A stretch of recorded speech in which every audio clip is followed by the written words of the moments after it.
So I had to go to the DMV yesterday to get my updated driver's license. And right hand to God, the dude sitting next to me in the waiting room pulled out a shrimp cocktail from his backpack and started eating it. Like the prepackaged grocery store cocktail sauce, cold shrimp. He was like sweating, raw dogging it in the middle of the DMV. And like my first thought, dude, I was like, man, I would have rather this guy just pulled out a gun.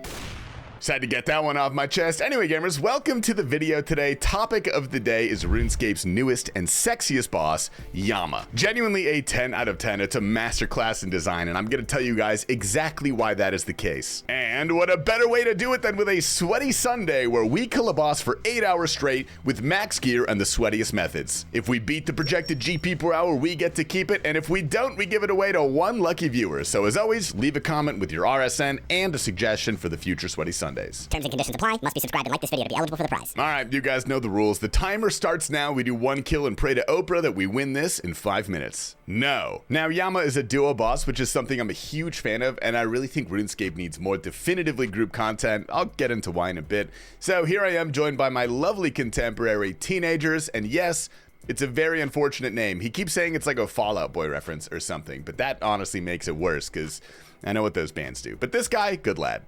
And kill number 2?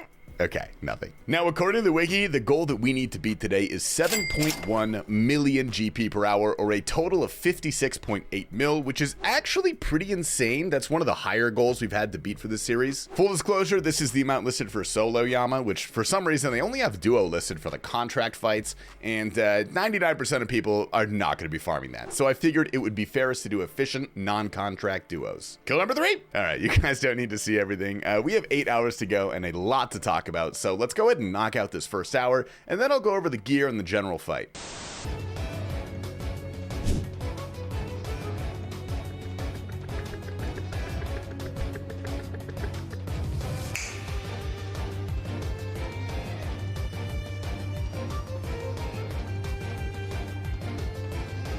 All right, almost 1 hour down, nothing of note yet. However, still having a great time. I do film a lot of these episodes live, by the way, so if you'd like to stop by my stream at twitch.tv/TastyLife, I will give you a kiss. Are the RuneScape servers bringing you down? Do you keep DCing? Dying to lag in the middle of Verzik, and definitely not because it's a skill issue? Well, that's been bothering me too, and I've come up with an ingenious solution. I am single-handedly going to make better servers for RuneScape because it genuinely cannot be that hard, using today's sponsor, Boot.dev. Boot.dev is a fantastic tool for learning back-end development in a variety of languages, including Python, Go, JavaScript, you name it. The reason it's becoming so popular is because they have turned learning into a genuinely fun RPG-style course. There's levels, quests, XP, all the familiar elements of the game that we all love, and it gets you writing a bunch of code from the start because, let's face it, that's the only real way to learn. Hands down, the best part of this deal is that they have a lot of faith in their products. So they offer a 30-day, no questions asked, money-back guarantee. They really want you to feel like you're getting your money's worth. Speaking of money, the median salary for back-end developers is over $100,000 a year, so keep that in mind. Go to boot.dev and try out the courses for free. That's right, you could try them for free.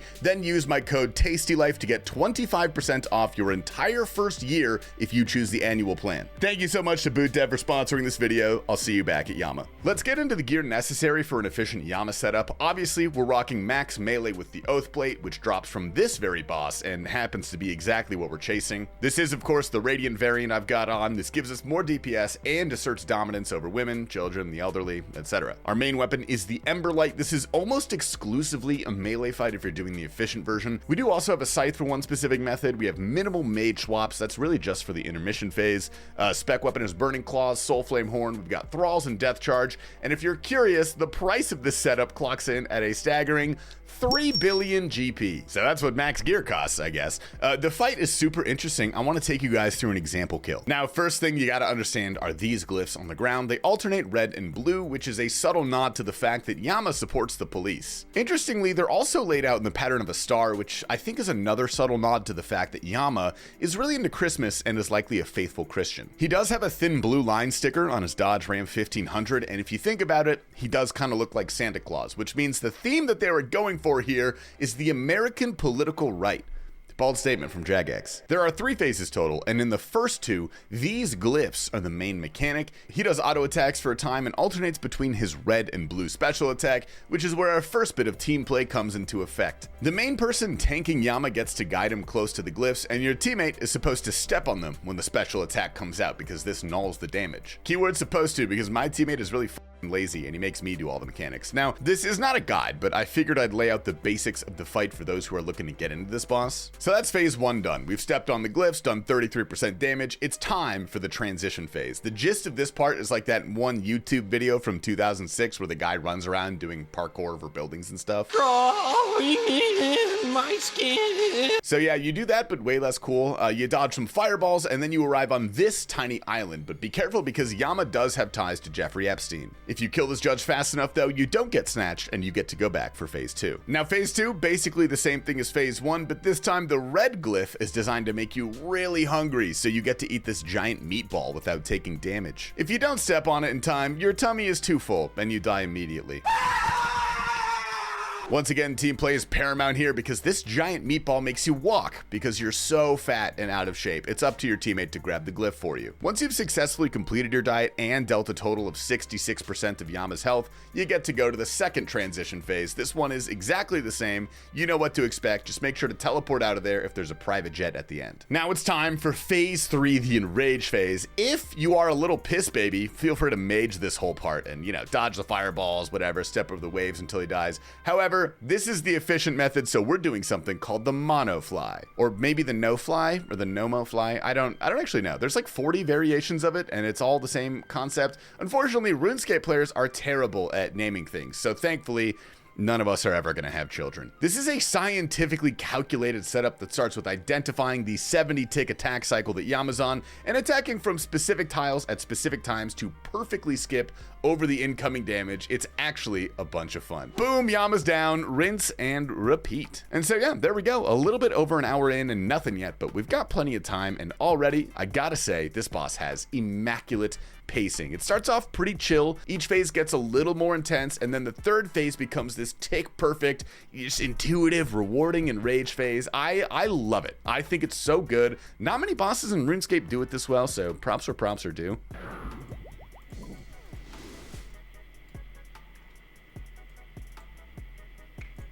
Ooh, okay, Forgotten Lockbox, actually. Good luck, good luck. And what do we get? Oh my god, we actually got an Oathblade helm! There's no fucking way! What? No way! What? Oh my god! Oh, I'm not gonna say let's go. I'm not gonna say let's go. Let's freaking go! Oh my god! That is so rare! No way! Okay, well, now's probably a good point to talk about the drop so you can understand how lucky we just got. The general drop table is pretty standard, so let's pull it up and take a look. Obviously, the Oathblade armor is the big ticket. Each piece is about 90 mil, which is definitely a little low for best in slot melee, but I think that just points to Yama being such a popular boss. They even reduced the drop rates after it came out, which is crazy to think how cheap they would be. But also a cool note is each piece is about the same value, which never happens. That is mainly due to 2 different things. The first being another great drop to be on the lookout for, which is Oathplate shards. If you get 450 of these, you can turn them into any Oathplate piece you want. It's a really cool form of dryness protection. I think it's a really smart way to do it, and so the shards themselves are pretty valuable. Props to Jagex for this. Now, there's also a contract fight, which guarantees a piece of Oathplate as a drop. A crazy idea. First off, I actually hate it. Contracts are one of, if not the only real detractors from this fight, but we're going to talk about those in depth later. Now, what we just got was a lockbox. These drop at a rate of, I think it's 1 out of 33, if I remember correctly, and a piece of Oathplate out of those is 1 out of 400. If I'm doing my math, that's like 1 out of 12,000 or something. That is insane, dude. In 1 hour, that helm is a 45 mil split for us. So now, we basically just need to make an extra 12 mil in normal loot to beat the Sweaty Sunday. I don't think I've ever gotten this lucky this early, but I'm not done here, baby. We got 6.5 hours to get another piece, and I think a piece takes like 10 hours on average. So if it's popsicle, it's possible. I am out of breath now, so I'm gonna do some more kills.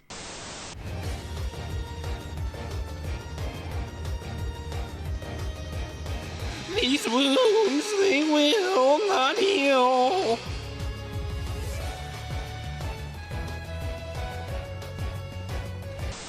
And finally, halfway, I'm gonna be honest here, I have died.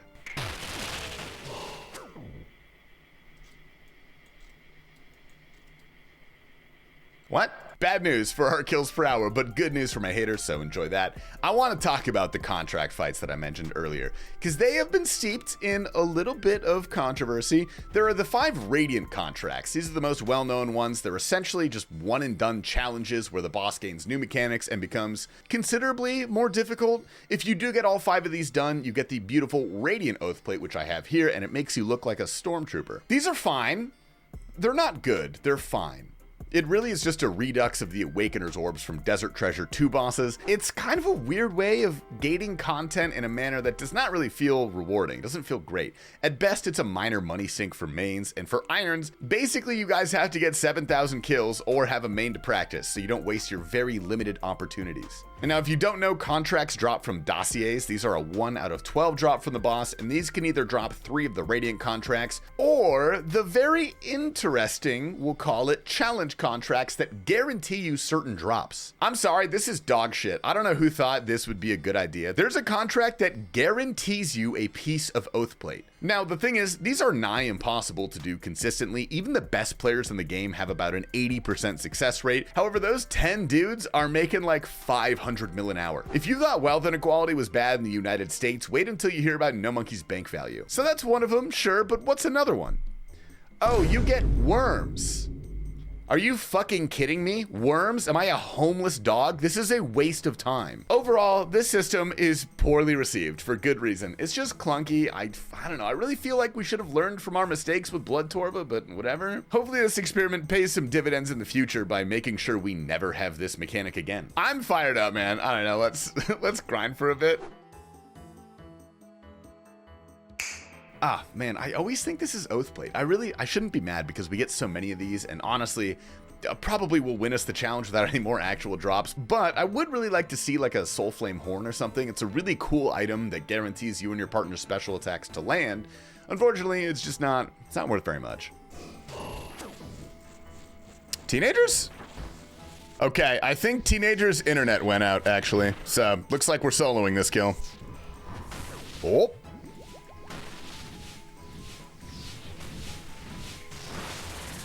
Oh!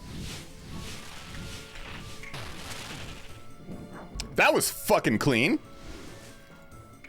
Soul runes, okay. 2 hours remaining. Spirit is strong. I cannot wait to go play Counter-Strike after this is over, dude. I'm really close to 15k Premier, and I want the purple badge really bad. So if there's any Counter-Strike players watching this, man, drop your Steam names in the comments. And 1 hour left. This day has gone quite well. I genuinely cannot complain. I'm hoping we spike one more drop out of our remaining time here, but I did want to chat about something very controversial that I mentioned at the start of this video. Save the best for last, eh? I want more content that needs a team. There's a bunch where you can take a team, but in my opinion, that's fundamentally different. When Yama came out, I was really hoping it would need 2 people. It doesn't.